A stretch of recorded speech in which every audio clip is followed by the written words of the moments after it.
नमस्कार मेरे प्यारे शिव भक्तों, आज के इस नए और विशेष वीडियो में आप सभी का एक बार फिर से हृदय से स्वागत है।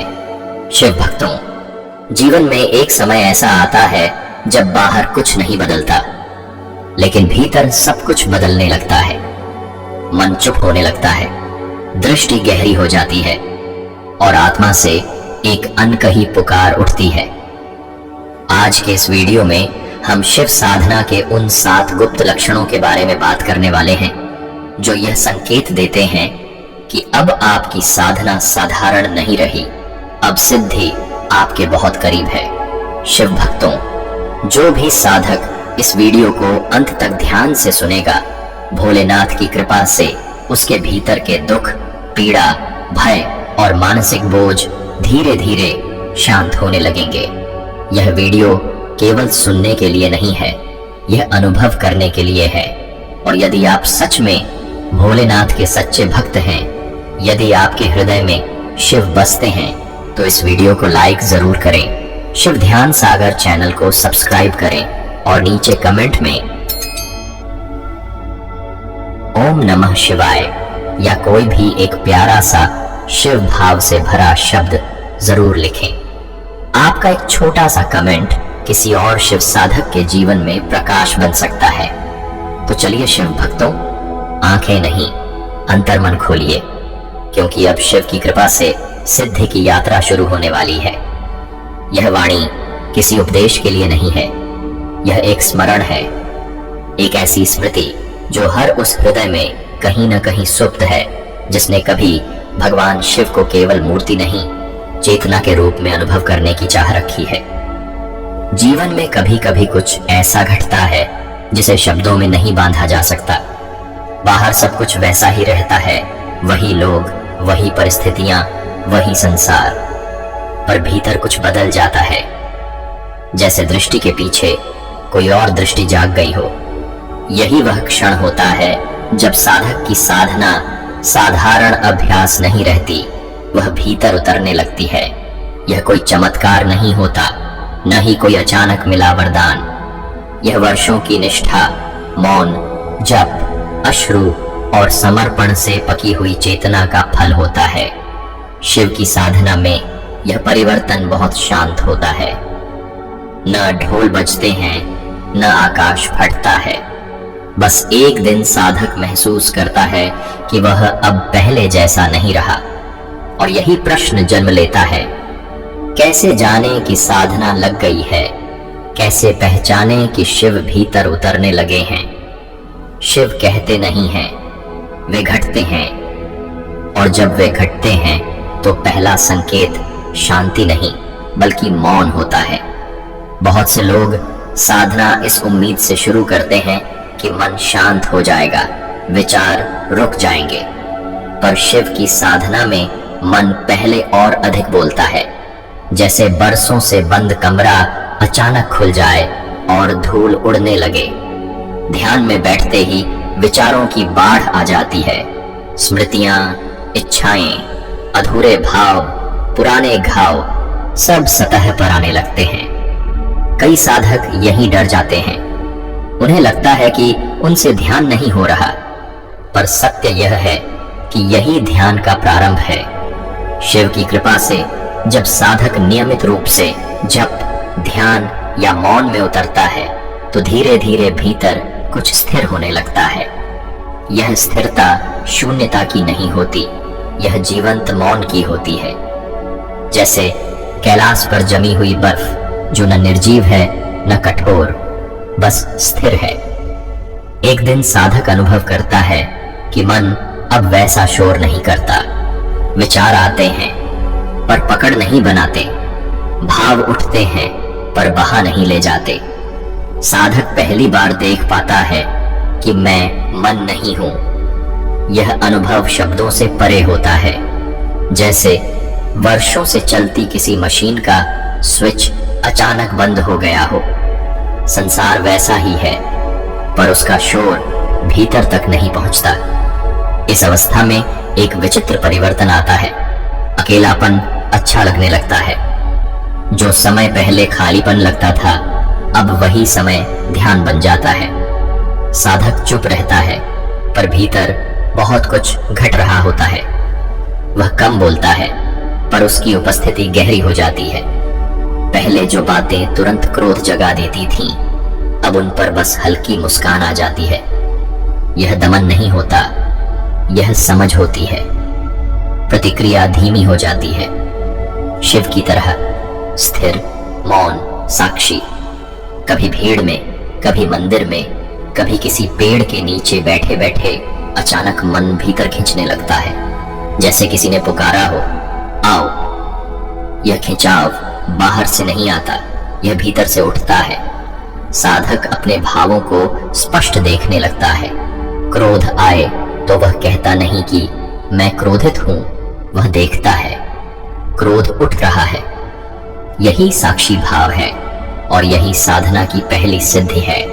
जब साधक इस मौन को पहचान लेता है तो उसे किसी बाहरी प्रमाण की आवश्यकता नहीं रहती। उस दिन से साधना प्रयास नहीं रहती, वह स्वभाव बनने लगती है। साधक समझता है, मैंने ध्यान करना शुरू किया था, अब ध्यान मुझे कर रहा है। यह अवस्था कभी कभी डराती भी है, क्योंकि जब भीतर मौन फैलता है तो मन पूछता है, अब क्या? पर शिव की राह पर यही क्षण सबसे पवित्र होता है। जब मन प्रश्न पूछना छोड़ देता है, तभी साधक उत्तर बन जाता है। यहीं से चेतना अपनी सीमाओं के पार झांकने लगती है। साधक पहली बार अनुभव करता है कि जो ऊर्जा भीतर है, वही ऊर्जा इस पूरे ब्रह्मांड में प्रवाहित हो रही है। शिव अलग नहीं है, वे भीतर ही धड़क रहे हैं। यही वह बिंदु है जहां साधक मैं साधक हूं से मैं साक्षी हूं की यात्रा में प्रवेश करता है। जब साधक इस मौन में उतर जाता है, तब ब्रह्मांड उसकी भाषा समझने लगता है और यहीं से दूसरा परिवर्तन धीरे धीरे जीवन में प्रकट होने लगता है। अब जीवन में संयोग बदलने लगते हैं। पहले जो घटनाएं यूं ही होती थीं, अब उनमें एक गहरी संगति दिखने लगती है। साधक देखता है कि सही लोग सही समय पर मिलने लगे हैं, जैसे कोई अदृश्य शक्ति मार्ग प्रशस्त कर रही हो। कोई गुरु, कोई मित्र, कोई अवसर, सब अपने आप सामने आने लगता है। शिव की साधना में जब चेतना एक विशेष कंपन पर स्थिर हो जाती है, तो साधक का संकल्प भी उसी कंपन से भर जाता है। अब वह केवल इच्छा नहीं करता, वह संकल्प करता है और संकल्प ऊर्जा बनकर परिस्थितियों को प्रभावित करने लगता है। पहले साधक कर्म करता था और परिणाम की प्रतीक्षा करता था। अब वह बस भीतर स्पष्ट होता है और बाहर की स्थितियां स्वयं बदलने लगती हैं। यह कोई जादू नहीं है, यह चेतना और ब्रह्मांड की चेतना के बीच की समरूपता है। शिव तत्व यही सिखाता है, सब ऊर्जा है, हर विचार एक तरंग है। जब साधक की तरंगें शिव की तरंगों से एकाकार होने लगती हैं, तो भीतर और बाहर का भेद मिटने लगता है। जो भीतर उठता है वही बाहर घटता है। इस अवस्था में साधक पहली बार गहराई से समझता है, मैं सृष्टि से अलग नहीं हूं, मैं ही इस सृष्टि का एक स्पंदन हूं। घटनाएं सहज होने लगती हैं। पहले जो कठिन लगता था, अब स्वतः सुलझ जाता है, जैसे शिव स्वयं मार्ग दिखा रहे हों। साधक को संकेत मिलने लगते हैं, कभी स्वप्न में, कभी ध्यान में, कभी अचानक किसी वाक्य में, किसी दृश्य में। यह संकेत बाहर से नहीं आते, वे भीतर से पहचाने जाते हैं। पर शिव की कृपा के साथ जिम्मेदारी भी आती है। इस अवस्था में अहंकार का प्रवेश बहुत सूक्ष्म होता है। यदि साधक यह सोचने लगे कि यह शक्ति मेरी है, तो प्रवाह टूटने लगता है। शिव की शक्ति कभी किसी की नहीं होती, वह केवल माध्यम चुनती है। इसलिए साधक को विनम्र रहना पड़ता है। संकल्प केवल शुभ के लिए करने होते हैं, क्योंकि अब विचार भी कर्म बन जाते हैं। गुरु या मार्गदर्शक से जुड़ाव बना रहना आवश्यक हो जाता है, ताकि चेतना संतुलित रहे। यह वह अवस्था है जहां साधक महसूस करता है कि वह अकेला नहीं है, जैसे कोई अदृश्य हाथ हर समय उसके साथ चल रहा हो। भविष्य की चिंता कम हो जाती है, विश्वास किसी विचार की तरह नहीं, अनुभव की तरह उतरता है। जैसे नदी को पता हो कि सागर उसका ही विस्तार है, यहीं शिव साधना का पहला बड़ा चरण पूर्ण होता है। मौन जाग चुका है, संकल्प में शक्ति उतर चुकी है। साधक अब केवल साधना नहीं कर रहा, वह धीरे धीरे शिव के प्रवाह में ढल रहा है। यह यात्रा यहीं समाप्त नहीं होती।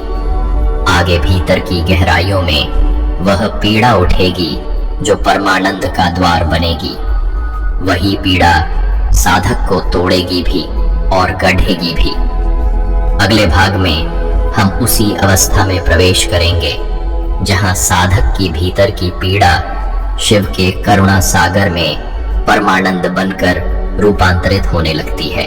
अब हम उसी यात्रा को आगे बढ़ाते हैं, उसी मौन से उपजे मार्ग पर, जहां साधक को पहली बार यह एहसास होने लगता है कि साधना केवल शांति नहीं देती, वह भीतर छिपी पीड़ा को भी बाहर लाती है। और यही पीड़ा यदि शिव के चरणों में टिक जाए तो धीरे धीरे परमानंद में बदलने लगती है। जब साधक का मौन स्थिर हो जाता है और जीवन में संयोग अर्थपूर्ण दिखने लगते हैं, तब साधना एक और गहरे द्वार को खोलती है। यह द्वार बहुत सुंदर नहीं दिखता, बल्कि थोड़ा भयावह लगता है, क्योंकि इसके भीतर प्रवेश करते ही साधक को अपने ही भीतर का अंधकार दिखने लगता है। वे भाव, वे स्मृतियां, वे घाव जिन्हें वह वर्षों से दबाए बैठा था, अब सतह पर आने लगते हैं। यही वह अवस्था है जहां बहुत से लोग साधना छोड़ देते हैं। उन्हें लगता है कि ध्यान से दुहक बढ़ गया, मन भारी हो गया, भावनाएं अस्थिर हो गईं। पर सत्य यह है कि यही साधना का सबसे पवित्र चरण है। शिव की कृपा से अब भीतर का सत्य बाहर आ रहा है। शिव विनाश के देव हैं, पर यह विनाश बाहर का नहीं होता, यह भीतर की झूठी परतों का विनाश होता है। जब साधक ध्यान में गहराता है तो उसकी चेतना उन कोनों तक पहुंचने लगती है जहां वर्षों से दबे हुए संस्कार पड़े होते हैं। अधूरी इच्छाएं, असफल प्रेम, अपमान, भय, अपराध बोध सब एक एक कर सामने आने लगते हैं। कई बार साधक ध्यान में बैठा होता है और अचानक उसकी आंखों से आंसू बहने लगते हैं। कोई स्पष्ट कारण नहीं होता, न कोई विचार, न कोई घटना, बस भीतर से कुछ टूट रहा होता है। यही वह क्षण है जब शिव साधक के भीतर शुद्धिकरण प्रारंभ करते हैं। यह पीड़ा बाहरी नहीं होती, यह आत्मा का शुद्धिकरण होती है। जैसे कैलाश की बर्फ से गंगा निकलती है, वैसे ही इस पीड़ा से करुणा का जन्म होता है। साधक कई बार सोचता है, मैं तो शांति की खोज में आया था, यह दुख क्यों? पर शिव की साधना में दुख दंड नहीं होता, वह प्रसव होता है। जैसे बीज फूटते समय मिट्टी को चीरता है, वैसे ही चेतना को भी अपने पुराने आवरण तोड़ने पड़ते हैं। गुरुजन कहते हैं, जब साधक रोता है तब अहंकार मुस्कुराता है, क्योंकि वह जानता है कि अब उसका अंत निकट है। इस अवस्था में साधक के भीतर भावनात्मक शुद्धिकरण शुरू हो जाता है। कभी बिना कारण उदासी आ जाती है, कभी कोई पुरानी स्मृति अचानक उभर आती है, कभी किसी छोटी सी बात पर हृदय भारी हो जाता है। यह कमजोरी नहीं है, यह विमोचन है। धीरे धीरे साधक देखता है कि जिन चीजों से वह पहले बहुत जुड़ा था, उनमें अब रुचि कम हो रही है। बाहरी आकर्षण फीके लगने लगते हैं। जो पहले बहुत जरूरी लगता था, अब अर्थहीन सा महसूस होता है। शरीर में भी परिवर्तन होने लगते हैं। कभी बहुत हल्कापन लगता है, कभी अजीब सी थकावट, कभी ध्यान में भीतर ऊर्जा का प्रवाह तेज हो जाता है। ये सब संकेत हैं कि भीतर की ऊर्जा पुराने अवरोधों को तोड़ रही है। कभी ध्यान में गहरी भावनाएं उठती हैं, कभी हंसी, कभी मौन, कभी आंसू। साधक समझने लगता है कि यह सब उसी के भीतर का खेल है, और एक दिन वह यह भी देख लेता है कि जो पीड़ा उसे तोड़ रही थी, वही अब उसे गढ़ रही है। धीरे धीरे आंसुओं का स्वाद बदलने लगता है। अब रोने में भी कोई अजीब सा सुकून होता है, जैसे हर आंसू के साथ कुछ पुराना बाहर निकल रहा हो। और एक दिन ऐसा आता है जब साधक रोता है, पर उन आंसुओं में कष्ट नहीं, कृतज्ञता होती है। यही वह क्षण है जब पीड़ा परमानंद में बदलने लगती है। यह वही अनुभव है जिसे संतों ने कहा है, दुख ही द्वार है। जब साधक दुख में भी शिव को अनुभव करने लगता है, तब दुख रहस्य बन जाता है। शिव साधना का यह चरण बहुत गहरा होता है। यहाँ साधक पहली बार यह पहचानता है, मैं दुख नहीं हूँ, मैं दुख को देखने वाला हूँ। यही साक्षी भाव साधक को भीतर से मुक्त करने लगता है। इस अवस्था में गुरु का सानिध्य बहुत आवश्यक हो जाता है, क्योंकि मन भ्रम पैदा कर सकता है। कभी कभी साधक को लगता है कि वह पीछे जा रहा है, पर सत्य यह है कि वह बाहर से भीतर की ओर लौट रहा है। जो साधक इस चरण में धैर्य रखता है, वही अगले द्वार तक पहुंचता है।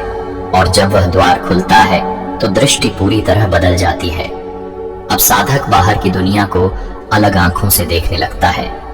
जहां पहले उसे लोग, वस्तुएं, परिस्थितियां अलग अलग दिखती थीं, अब उसे हर जगह एक ही चेतना का खेल दिखने लगता है। पेड़ की पत्तियां, हवा का स्पर्श, किसी अनजान व्यक्ति की आंखें, सब में उसे वही ऊर्जा दिखती है जो ध्यान में भीतर अनुभव हुई थी।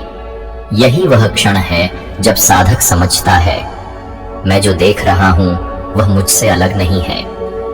यह कोई कल्पना नहीं होती, यह चेतना का विस्तार होता है। द्वैत धीरे धीरे ढीला पड़ने लगता है। मैं और दूसरा के बीच की दीवार पतली होने लगती है। यदि भीतर अशांति हो तो बाहर लोग अशांत दिखते हैं। यदि भीतर प्रेम हो तो संसार भी प्रेममय लगने लगता है। साधक समझता है कि संसार उसके भीतर की चेतना का ही प्रतिबिंब है। अब वह दोष नहीं ढूंढता। यदि कोई उसे दुख देता है तो वह सोचता है, कहीं यह मेरे भीतर का ही कोई छाया तो नहीं। दोष की जगह करुणा जन्म लेती है। निर्णय करने की आदत कम होने लगती है। लोग अच्छे या बुरे नहीं लगते, बस चेतना के अलग अलग रूप दिखने लगते हैं। प्रकृति से गहरा जुड़ाव हो जाता है। हवा, पक्षी, नदी, आकाश, सब में एक ही जीवन धारा महसूस होती है। सेवा अब कर्तव्य नहीं रहती, स्वाभाविक प्रवाह बन जाती है। यह वही अवस्था है जहां साधक स्वयं साधना बन जाता है। उसका हर कर्म पूजा बन जाता है, उसकी हर सांस जप बन जाती है। पर यहां भी सावधानी आवश्यक है। यह अनुभव घोषणा के लिए नहीं होता। मैं सब में शिव देखता हूं, यह विचार भी अहंकार बन सकता है। शिव को अनुभव करना होता है, प्रचार नहीं। जब साधक इस चरण में स्थिर हो जाता है, तब उसके जीवन में एक और अद्भुत परिवर्तन आता है। समय अपना अर्थ खोने लगता है। अब वह घड़ी में नहीं जीता, वह क्षण में जीता है। ध्यान में बैठते हुए उसे पता नहीं चलता कि कितना समय बीत गया। 5 मिनट और 5 घंटे का अंतर मिटने लगता है। भूत और भविष्य का बोझ हल्का हो जाता है। जो है वही पूर्ण लगता है। परिस्थितियां उसे बांध नहीं पाती। सुख और दुख एक ही ऊर्जा के 2 रूप दिखने लगते हैं। वह न सफलता में फूलता है, न असफलता में टूटता है, क्योंकि उसे पता है सब क्षणिक है, और जो देखने वाला है वह स्थिर है। यही कालातीत चेतना की झलक है। यही शिव तत्व है, जो समय से परे है फिर भी समय में व्याप्त है। इस अवस्था में साधक को यह समझ आने लगता है कि परिस्थितियां उसके विरोध में नहीं हैं, वे उसकी चेतना को परिपक्व करने की सीढ़ियां हैं। और जब यह समझ स्थिर हो जाती है, तब एक दिन ऐसा क्षण आता है जब साधक को लगता है अब कोई प्रयास नहीं बचा, अब साधना स्वयं घट रही है। अगले भाग में हम उसी अवस्था में प्रवेश करेंगे जहां ऊर्जा स्वतः प्रवाहित होने लगती है, जहां साधना साधक को करने लगती है, और जहां शिव केवल आराध्य नहीं रहते, स्वयं अनुभव बन जाते हैं। अब हम उस चरण में प्रवेश कर रहे हैं जहां साधना प्रयास नहीं रह जाती, जहां करने वाला धीरे धीरे मिटने लगता है और केवल होने का अनुभव शेष रह जाता है। यह वह अवस्था है जहां साधक पहली बार स्पष्ट रूप से अनुभव करता है कि अब वह साधना नहीं कर रहा, बल्कि साधना स्वयं उसे कर रही है। जैसे कोई अदृश्य शक्ति भीतर से उसे संचालित कर रही हो। शुरुआत में साधक को अनुशासन की आवश्यकता होती है। समय तय करना पड़ता है, आसन लगाना पड़ता है, मंत्र जपने के लिए मन को समझाना पड़ता है। मन बहाने बनाता है, शरीर थकान दिखाता है, संसार आकर्षित करता है। पर जो साधक शिव पर भरोसा रखकर इस चरण को पार कर लेता है, उसके जीवन में एक दिन सब कुछ बदल जाता है। एक सुबह वह बिना किसी संकल्प के ही ध्यान में बैठ जाता है।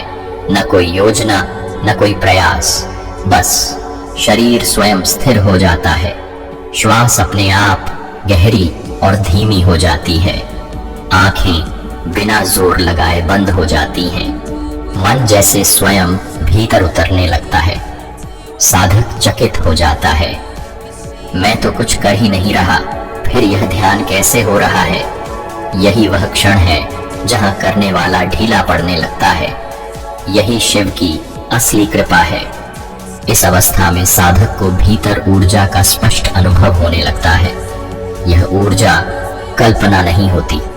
कभी रीढ़ के मार्ग में हल्की सी कंपन, कभी सिर के भीतर फैलती शांति, कभी हृदय क्षेत्र में भारीपन और फिर गहरा सुकून। कभी ऐसा लगता है जैसे शरीर बहुत हल्का हो गया हो, जैसे गुरुत्वाकर्षण कम हो गया हो। कुछ साधकों को इस अवस्था में भीतर से ध्वनियां सुनाई देती हैं। कोई शब्द नहीं, कोई भाषा नहीं, बस एक निरंतर नाद, जैसे दूर कहीं शंख बज रहा हो या जैसे नदी की सतत धारा बह रही हो। यह कोई बाहरी ध्वनि नहीं होती, यह चेतना की अपनी लय होती है। शिव को नाद का स्वामी कहा गया है। डमरू की ध्वनि बाहर नहीं, भीतर गूंजती है। जब साधक इस नाद को सुनने लगता है तो समझ लेना चाहिए कि उसकी साधना अब केवल अभ्यास नहीं रही। इस अवस्था में कई बार शरीर स्वयं कुछ मुद्राओं में ढल जाता है। हाथ अपने आप किसी स्थिति में टिक जाते हैं, रीढ़ सीधी हो जाती है, श्वास किसी विशेष लय में बहने लगती है। साधक घबराता है, मैं यह क्यों कर रहा हूं? पर सच यह है कि अब वह नहीं कर रहा। अब शिव की ऊर्जा उसके माध्यम से प्रवाहित हो रही है। यह वही अवस्था है जहां अहंकार सबसे सूक्ष्म रूप में परीक्षा लेता है। मन कह सकता है, देखो तुम कितने विशेष हो गए हो, पर यदि साधक इस विचार से जुड़ गया तो प्रवाह रुकने लगता है। शिव की साधना में यह सिखाया जाता है कि अनुभव को पकड़ो मत, उसे आने दो, जाने दो, साक्षी बने रहो, न उसे बढ़ाओ न दबाओ। जब साधक इस संतुलन को सीख लेता है तब उसके कर्मों में अद्भुत सहजता आ जाती है। वह कार्य करता है पर भीतर कोई बोझ नहीं रहता। निर्णय अपने आप स्पष्ट हो जाते हैं। पहले जहां बहुत सोच विचार होता था, अब वहां बस एक आंतरिक संकेत होता है और वही सही सिद्ध होता है। साधक को लगने लगता है कि कोई भीतर से मार्गदर्शन कर रहा है, जैसे शिव स्वयं उसके कंधे पर हाथ रखकर कह रहे हों, डरो मत, चलो। इस अवस्था में सेवा स्वाभाविक हो जाती है। साधक किसी को सहायता करता है पर उसे यह भी याद नहीं रहता कि उसने कुछ किया है।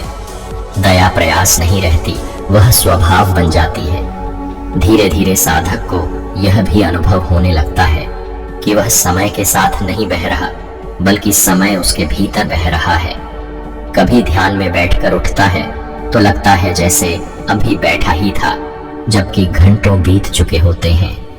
अब भूत की स्मृतियां और भविष्य की चिंताएं पकड़ नहीं बनाती। सब कुछ एक ही क्षण में सिमट जाता है। यही शिव की कालातीत चेतना की झलक है। शिव को महाकाल कहा गया है, समय से परे। जब साधक इस चेतना को छूता है तो उसे पहली बार मृत्यु का भय भी ढीला पड़ता महसूस होता है, क्योंकि वह देखता है जो देख रहा है वह कभी पैदा नहीं हुआ तो मरेगा कैसे। इस अवस्था में जीवन की हर परिस्थिति शिक्षक बन जाती है। सुख आता है तो वह उसमें डूबता नहीं, दुख आता है तो वह उससे भागता नहीं, दोनों को देखता है, दोनों से सीखता है। धीरे धीरे साधक के भीतर एक स्थायी शांति बसने लगती है। यह शांति निर्जीव नहीं होती, इसमें करुणा होती है, संवेदनशीलता होती है, गहराई होती है। अब साधक को बाहरी प्रशंसा की आवश्यकता नहीं रहती, आलोचना भी उसे विचलित नहीं करती, क्योंकि उसकी पहचान अब भीतर टिक चुकी होती है। यह वही अवस्था है जहां साधक अनुभव करता है, मैं साधक नहीं रहा, मैं साधना बन गया हूं। पर शिव की यात्रा यहां भी समाप्त नहीं होती। यहां से अंतिम और सबसे सूक्ष्म द्वार खुलता है, जहां मैं का अंतिम अंश भी पिघलने लगता है। इस द्वार के पार साधक को कोई अनुभव नहीं मिलता, कोई दृश्य नहीं, कोई शक्ति नहीं। वहां केवल एक गहरी असीम शांति होती है, एक ऐसा होना जिसमें कोई चाह नहीं, कोई प्रश्न नहीं। यही शिव की गोद है। इस अवस्था में साधक हंसता है, पर उसकी हंसी मौन होती है। वह रोता है, पर उसके आंसू प्रकाश जैसे होते हैं। वह बोलता है, पर उसके शब्दों में आग्रह नहीं होता। वह संसार में रहता है, पर संसार उसे बांध नहीं पाता। वह कर्म करता है, पर कर्म उसे बांध नहीं पाता। यह वही स्थिति है जिसे शिव ने स्वयं जिया, संसार में रहते हुए भी संसार से परे। यह यात्रा बहुत कम लोगों को पूरी समझ में आती है, क्योंकि इसे समझा नहीं जाता, जिया जाता है। और जब कोई साधक इस अवस्था को छू लेता है, तब वह कुछ कहने की आवश्यकता नहीं महसूस करता, उसकी उपस्थिति ही पर्याप्त होती है। शिव ऐसे ही साधकों के माध्यम से संसार में कार्य करते हैं, बिना घोषणा, बिना शोर, बिना पहचान। अब अंतिम भाग में हम उस पूर्णता की बात करेंगे जहां साधक और शिव के बीच का अंतिम भेद भी विलीन हो जाता है, जहां न साधना रहती है न साधक, केवल शिवत्व शेष रह जाता है। अब हम उस बिंदु पर आ पहुंचे हैं जहां यात्रा शब्दों से आगे निकल जाती है। यहाँ कोई अनुभव बताने को नहीं रहता, कोई सिद्धि पाने को नहीं रहती, कोई साधक बनने का प्रयास भी नहीं रहता। यहाँ केवल शिव रह जाते हैं, न आदि न अंत। यह वह अवस्था है जहां साधक को यह भी याद नहीं रहता कि उसने कब साधना शुरू की थी, क्योंकि अब साधना और साधक अलग नहीं बचे। जैसे नदी सागर में मिलकर यह भूल जाती है कि वह कभी नदी थी। इस अवस्था में भीतर कोई प्रश्न नहीं उठता, न यह कि मैं सही मार्ग पर हूं या नहीं, न यह कि मुझे कुछ और करना चाहिए। सब कुछ जैसे पूर्ण हो जाता है, और यह पूर्णता जड़ नहीं होती, यह जीवंत होती है, करुणा से भरी हुई, शांत और गहरी। साधक अब संसार को बदलने नहीं निकलता, वह स्वयं बदल चुका होता है, और उसी परिवर्तन से संसार अपने आप बदलने लगता है। उसके आसपास के लोग शांत होने लगते हैं, बिना जाने क्यों। उसकी उपस्थिति में तनाव ढीला पड़ने लगता है, क्योंकि शिव अब उसके माध्यम से कार्य कर रहे होते हैं। यह न कोई चमत्कार दिखता है, न कोई विशेष शक्ति का प्रदर्शन, बल्कि साधक असाधारण रूप से साधारण हो जाता है। वह हंसता है, काम करता है, बोलता है, चलता है, पर भीतर कोई भार नहीं रहता। अब उसे यह भी फर्क नहीं पड़ता कि लोग उसे समझते हैं या नहीं, क्योंकि जो समझने योग्य था वह शब्दों से परे था। इस अवस्था में साधक को मृत्यु का भय नहीं सताता, क्योंकि उसने देख लिया होता है कि जो देख रहा है वह कभी पैदा ही नहीं हुआ। शरीर आता जाता है, भाव आते जाते हैं, परिस्थितियां बदलती रहती हैं, पर जो साक्षी है वह अचल है। यही शिव तत्व है। नाश के बीच अचल, परिवर्तन के बीच स्थिर।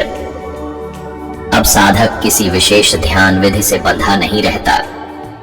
उसका उठना ध्यान है, बैठना ध्यान है, बोलना ध्यान है, चुप रहना ध्यान है।